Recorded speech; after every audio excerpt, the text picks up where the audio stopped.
Bonjour à tous, parlons de cette visite d'État de Xi Jinping, le président chinois, en France, pour les 60 ans des relations diplomatiques entre la France et la Chine, parce que Macron est dans ses œuvres, là. Deux choses à dire. D'abord, il rabaisse la France, et il est même humilié dans son rabaissement. Vous allez comprendre ça. On va parler d'Ursula von der Leyen, de l'Allemagne, de Scholz. Et deuxièmement, on a une démonstration de grandeur nature qu'on est beaucoup plus efficace, entendu, et utile pour défendre ses intérêts nationaux, si on est un pays souverain indépendant. Là, on en a une démonstration chimiquement pure dans cette visite d'État sur des dossiers internationaux comme des dossiers économiques, commerciaux. Je vais vous expliquer tout cela dans cette vidéo, mais Macron est largement humilié une nouvelle fois. Et ça devient une constante dans la diplomatie macroniste. Vous comprenez, il y a le problème de Macron dans la diplomatie, il y a le problème structurel, Macron ou pas, de notre appartenance, notamment à l'Union européenne, qui nous affaiblit mais considérablement, et on le voit ici de manière éclatante. Alors, il faut que ça cesse avec Macron bien sûr, et que ça cesse avec l'Union européenne par la sortie de la France de l'Union européenne, le Frexit. Exactement le message que notre liste de rassemblement des souverainistes et résistants, l'Europe ça suffit, porte pour ces élections européennes du 9 juin, et j'ai l'honneur d'être tête de liste. Seule liste de coalition. On a fait le rassemblement avec toutes les personnes de bonne volonté. Il y en a qui ne veulent pas le rassemblement. Bah écoutez, mais en tout cas, ceux qui veulent le rassemblement sur le Frexit, les libertés et la paix, et tout un programme qui est sur notre site les-patriotes.fr, on défend exactement ça. Et il y a une dynamique, on augmente encore dans les tout derniers sondages.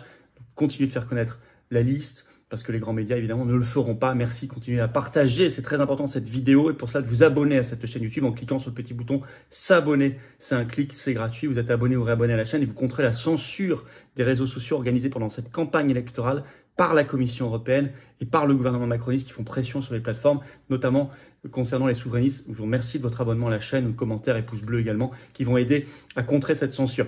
Par ailleurs, on se retrouve en réunion publique le mercredi 15 mai, et nous serons, je serai dans le Calvados, grand meeting, à Louvigny, près de Caen, à 19h, inscription sous la vidéo en description, c'est ouvert à tous, adhérents comme non-adhérents, inscrivez-vous en masse, il va y avoir un monde fou, ça va être une très grosse réunion publique, on vous offre 5 € de participation aux frais, et on vous offre le verre de l'amitié pour prolonger nos discussions toute la soirée.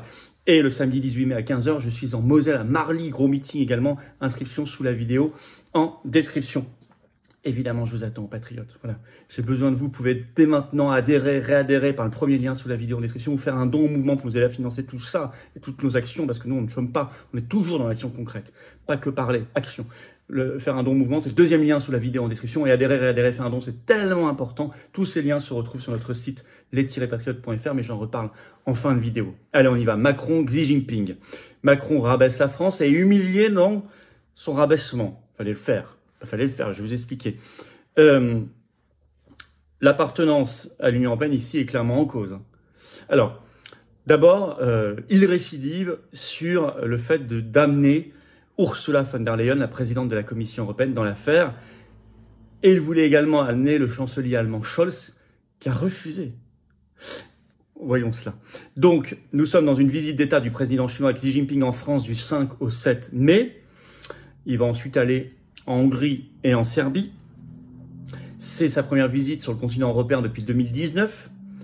Et il vient là pour, le motif officiel, c'est célébrer les 60 ans des relations diplomatiques franco-chinoises, puisque par un très court communiqué de presse le 27 janvier 1964, Charles de Gaulle, dans un geste d'indépendance par rapport aux États-Unis, avait fait que la France avait reconnu diplomatiquement la République populaire de Chine. Je vais vous lire, et ensuite, quelques jours plus tard, le 31 janvier, il a fait une conférence de presse pour expliquer. Et c'était très clair. Écoutez bien, le général de Gaulle invoque alors le poids de l'évidence et celui de la raison. Je cite, le poids de l'évidence et celui de la raison. Est-il besoin de dire que de notre part, il y a dans cette décision rien qui comporte la moindre approbation à l'égard du système politique qui domine actuellement la Chine? Précise alors Charles de Gaulle, la France reconnaît simplement le monde tel qu'il est. C'est très clair. Parce qu'il y a aussi une grosse hypocrisie, vous allez voir dans cette visite du président chinois, c'est qu'on dit on va nous parler de concurrence déloyale, voire soi-disant de droits de l'homme. Ça, on ne pourra pas vérifier parce que c'est à huis clos.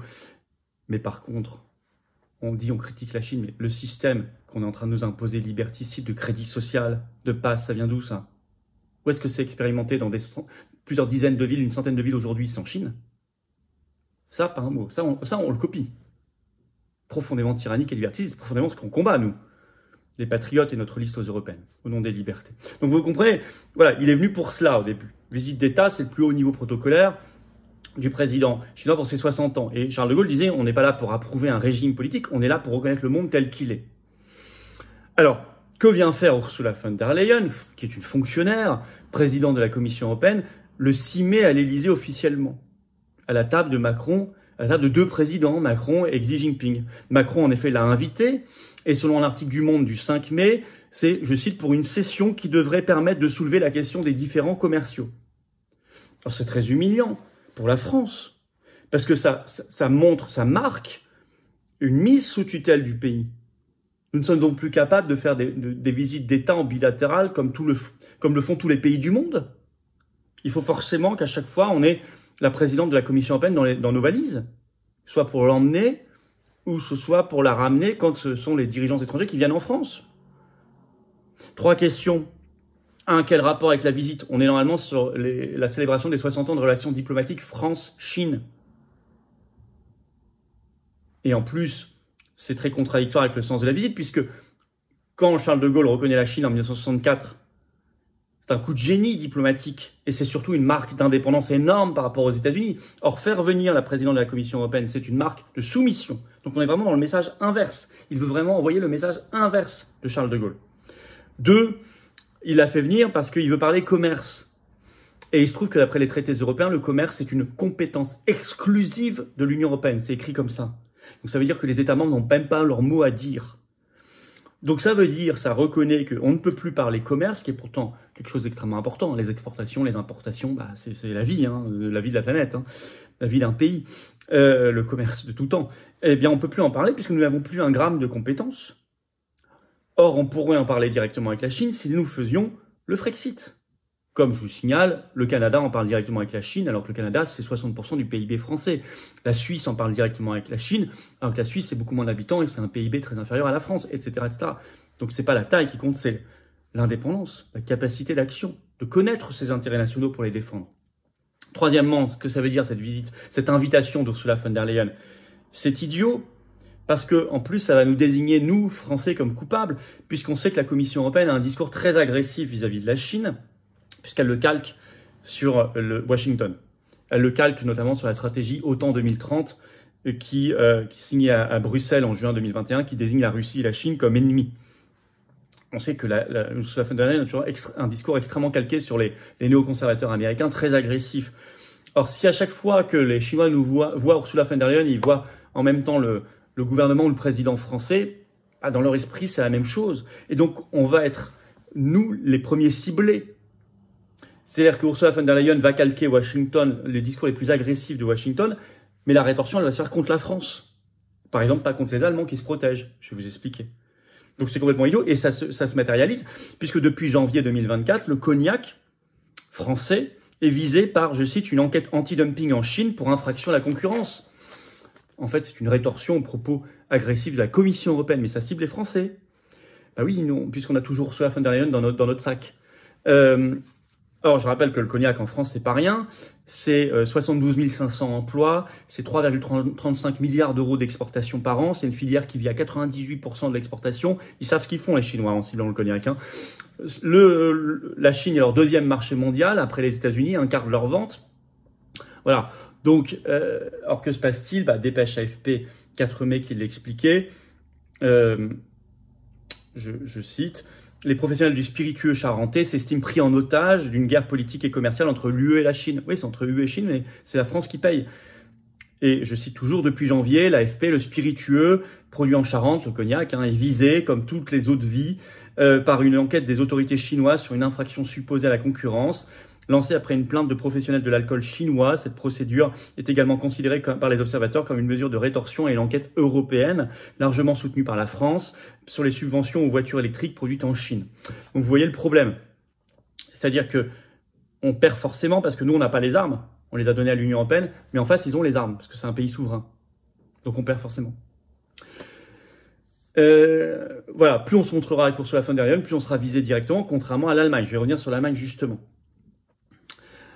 Alors, en plus, faire venir Ursula von der Leyen là à l'Élysée, c'est que vous avez vu les photos, hein, j'ai partagé. Parfois même, Xi Jinping ne parlait plus qu'à Ursula von der Leyen et Macron était comme ignoré. En fait, il préfère parler à la patronne, à sa patronne. C'est en plus clairement un impair parce que déjà, quand Macron était allé en visite en Chine du 5 au 8 avril 2023, on en avait parlé sur cette chaîne, il avait emmené Ursula von der Leyen, ce qui est très bizarre. C'était lui qui était invité par Ursula von der Leyen. Et le protocole chinois avait remis Ursula von der Leyen à sa place, c'est-à-dire c'est une fonctionnaire, donc elle n'avait pas eu les mêmes égards qu'un chef d'État, parce qu'elle n'est pas chef d'État, même si probablement qu'elle le croit ou qu'elle le fantasme. Elle pense même qu'elle est impératrice ou kaiserine. Par exemple, à l'aéroport, vous vous souvenez, elle avait dû prendre l'entrée commerciale, bon, etc. Donc c'est carrément en plus un impair diplomatique de plus. Alors justement, je parlais de l'Allemagne qui arrive, elle, à se protéger. Il y a un sujet avec l'Allemagne. Et là, une seconde humiliation pour Macron. Parce que Macron voulait aussi qu'il y ait Scholz. C'est une visite d'État du président chinois en France pour les 60 ans des relations diplomatiques franco-chinoises. Et il invite déjà la présidente de la Commission européenne. Vous avez vu les premières paroles, il parle du dialogue euro-chinois. La France n'existe plus. Mais en plus, il voulait inviter le chancelier allemand. Qu'est-ce qu'il venait faire là? Quel rapport? Il voulait inviter aussi le 6 mai à l'Élysée. Et imaginez l'impression que ça laisse dans la tête des dirigeants étrangers quand ils voient que la France n'est pas capable de recevoir seule. C'est une impression de faiblesse. Et oui, Politico, le 6 mai, a révélé qu'il voulait inviter Scholz. Je vous cite, le chancelier allemand, lui, a décliné l'invitation du président de la République français à être de la bande d'Européens montrant les muscles chinois, officiellement pour cause de déplacement dans les pays baltes, avaient appris nos collègues de Berlin Playbook. Donc ça, c'est pour Politico. Donc Scholz a décliné, donc en plus il humilie Macron. On rappelle que lui, il est allé il n'y a pas longtemps aussi en visite en Chine. C'était du 14 au 16 avril dernier, Scholz était invité, l'Allemagne est invitée en Chine. Il est allé sans Ursula von der Leyen ni Macron dans ses bagages, hein, et même sans se concerter. C'est le journal allemand DW le 16 avril qui l'a révélé. À Bruxelles, je cite, on critique une visite non concertée avec les autres États membres, parce que l'Allemagne fait ce qu'elle veut. Alors que Macron, lui, il voulait inviter Scholz. Alors, il n'a pas pu. Scholz, vous avez vu, a décliné l'invitation. Mais il s'est quand même concerté avant avec Olaf Scholz. Ils ont dîné ensemble le 2 mai. C'est ce que révèle la Tribune dans un article du 3 mai. Visite Xi Jinping en France. Emmanuel Macron et Olaf Scholz se sont entretenus pour aligner leur position face à la Chine. C'est-à-dire, en fait, aligner sur la position allemande, la position de Macron, la position de la France. Voilà où on en est. Alors après, le contenu des discussions... Ils vont parler de l'Ukraine, ils parlent des différents commerciaux. De toute façon, Macron dira qu'il a obtenu beaucoup de choses comme à chaque fois. Et en fait, on apprendra qu'il n'a strictement rien obtenu. Mais c'est presque même pas intéressant. Moi, je voulais surtout vous parler de... Ça, ce que je viens de vous dire me semble beaucoup plus important, beaucoup plus intéressant, beaucoup plus significatif dans cette visite. Parce que ça dit tout d'un pays qui n'est plus souverain. Ça dit tout. Ça dit absolument tout. Parce que, je vous disais, il y a une hypocrisie. On va critiquer la Chine sur la concurrence déloyale. C'est vrai qu'on a 46 milliards d'euros de déficit commercial chaque année, nous, la France, avec la Chine. Bah, évidemment, en même temps, on veut mettre des panneaux solaires partout. Ils sont à 98% chinois, alors qu'on a une industrie électronucléaire, alors qu'on a des barrages hydroélectriques qu'on pourrait entretenir si la Commission européenne ne menaçait pas de les privatiser à tout instant, etc. Donc, vous voyez, on est en même temps responsable de tout ça. Enfin, les politiques, les gouvernements, pas nous. Mais on va parler à la Chine, on va critiquer la Chine, on va parler des droits de l'homme, etc. À raison, hein, même s'il y aurait à dire aussi sur la France, attention. Mais ça, on va le faire, paraît-il, à huis clos. On ne sait même pas si ça va vraiment être fait. Mais par contre, pas un mot, je le disais, sur le crédit social, sur les mesures liberticides, la reconnaissance faciale. Ben non, au contraire, ça, qui vient de Chine, ça, on le copie partout, notamment à l'occasion des Jeux Olympiques. La loi olympique qui impose toutes ces mesures de surveillance généralisée, la reconnaissance faciale pour la première fois en France dans l'espace public, c'est la loi olympique votée par les macronistes au Parlement, les macronistes LR et RN. Voilà. Donc ça, on n'en parlera pas en copie. Alors, sur diplomatie et commerce, puisqu'il parle d'Ukraine, Russie, et il parle de commerce, en gros. Bah, on serait un pays souverain et indépendant, sorti de l'OTAN et de l'Union européenne, on pourrait parler directement avec la Chine de nos intérêts nationaux, puisqu'on aurait la compétence. Donc on voit qu'on serait dans une stratégie beaucoup plus efficace. Aujourd'hui, on est dans une stratégie inefficace et même contre-productive. On ne peut pas clairement définir nos intérêts nationaux et en parler clairement avec la partie en face. On ne peut pas puisqu'on n'a pas la compétence. Elle est quelque part dans les couloirs de Bruxelles et donc de Berlin et Washington. Hein. Donc c'est très contre-productif. Notre compétence est diluée. Donc on ne peut plus parler d'égal à égal, donc on ne peut plus défendre nos intérêts nationaux, donc on perd. Et en plus c'est humiliant, c'est rabaissant. Ça nous fait perdre donc bref sur toute la ligne. Et ça nous fait perdre en crédibilité mondiale, y compris ensuite vis-à-vis des autres pays. Donc on est perdant de A à Z. De A à Z. La preuve, je vous ai cité 46 milliards d'euros de déficit commercial par an et ça ne cesse de croître. Donc si c'était bon de donner le commerce à l'Union européenne, ça se saurait. Notre part de marché en 20 ans n'aurait pas baissé 60% dans le monde. Bon. Donc il faut quitter l'Union européenne, il faut quitter l'OTAN, il faut quitter toutes les organisations supranationales. Ce que j'ai appelé tous ces péchés capitaux mondialistes. Les 7 péchés capitaux mondialistes, on peut y ajouter l'OMC d'ailleurs, qui a moins d'importance qu'avant, parce que maintenant l'Union européenne a pris la compétence complète sur le libre-échange, mais l'OMC est un problème. Et vous le savez, l'Union européenne, l'euro, Schengen, CEDH, OTAN, OMS, marché européen d'électricité.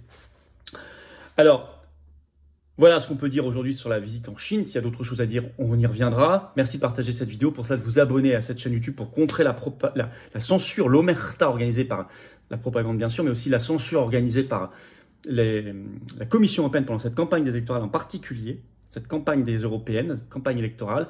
Donc merci de vous abonner par un petit clic en dessous, c'est gratuit à la chaîne. Ça va aider à une meilleure diffusion des vidéos et vous, ça vous aidera. Vous appuyez sur la petite cloche à côté, comme ça vous êtes notifié automatiquement ensuite dès qu'il y a une nouvelle vidéo sur la chaîne.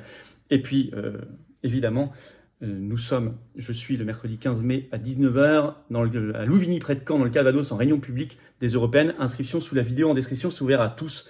Je vous attends, patriotes. Voilà, j'ai besoin de vous. Vous pouvez dès maintenant, je vous invite à le faire pour soutenir ce combat, la dynamique qu'on a dans les sondages, qu'on a sur le terrain, pour le Frexit, les libertés, la paix, la seule liste de coalition, de rassemblement des souverainistes et des résistants. L'Europe, ça suffit. Eh bien, adhérez aux patriotes. Ou réadhérez si votre adhésion n'est plus à jour. Vous faites un don de soutien au mouvement pour nous aider à financer. C'est 1 million d'euros que coûtent les européennes et tout le reste qu'on fait. Le 17 mai, je serai devant la justice à Liège devant Ursula von der Leyen en Belgique, suite à ma plainte pénale sur les SMS. Tout ça coûte. Aidez-nous. Rejoignez-nous. Rejoignez une grande famille. Venez apporter votre pierre à l'édifice au niveau que vous le souhaitez. Adhérez, pour le faire, c'est le premier lien sous la vidéo en description. Ce lien est également commenté par une petite fiche maintenant sur l'écran et dans quelques secondes, un lien sur l'écran. Faire un don au mouvement, c'est le deuxième lien sous la vidéo en description. Tous ces liens sont sur notre site les-patriotes.fr et tout est défiscalisé aux 2 tiers pour vous. Ça fait baisser massivement, concrètement, vos impôts.